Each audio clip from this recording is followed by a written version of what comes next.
ప్రైజ్లాడండి, బాగున్నారా? ఈ దినం దేవుని వాగ్దానం చూసుకుందామండి. చిన్న విషయం పాడదని. నా ప్రియుడేసుని సన్నిధిలో వేదన రోదనాలుండవు, హల్లెలూయా స్తుతి గీతాలతో నిత్యము ఆనందమానందమే.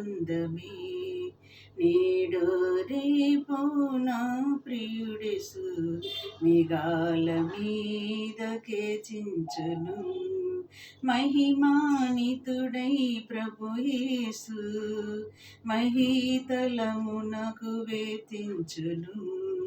నేడు రేపు నా ప్రియుడేసు మేఘాల మీదకే తించును. ఈ దినం దేవుని వాగ్దానం చూసుకున్నామండి. యెషయా 51వ అధ్యాయము 2వ వచనం కింద వచనం చూసుకుందామండి. అతడు ఒంటరై ఉండగా నేను అతనిని పిలిచి తిని.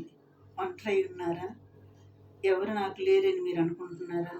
ఒంటరిగా ఉండవాలని నేను పిలుస్తున్నాను అంటున్నాడు మన దేవుడైన యేసయ్య.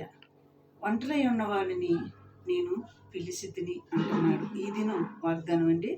అంత మాత్రమే కాదు, అతనిని ఆశీర్వదించి అతనిని ఎక్కువ మంది అగినట్లుగా చేసేదను. ఈ దినం వాగ్దానం. మరి ఇటు వాగ్దానాన్ని బట్టి మనం ప్రార్థన చేసుకుందాము. అతడు ఒంటరై ఉండగా నేను అతన్ని పిలిచి తిని, అతన్ని ఆశీర్వదించి అతన్ని ఎక్కువ మంది అగినట్లుగా చేసి తిని.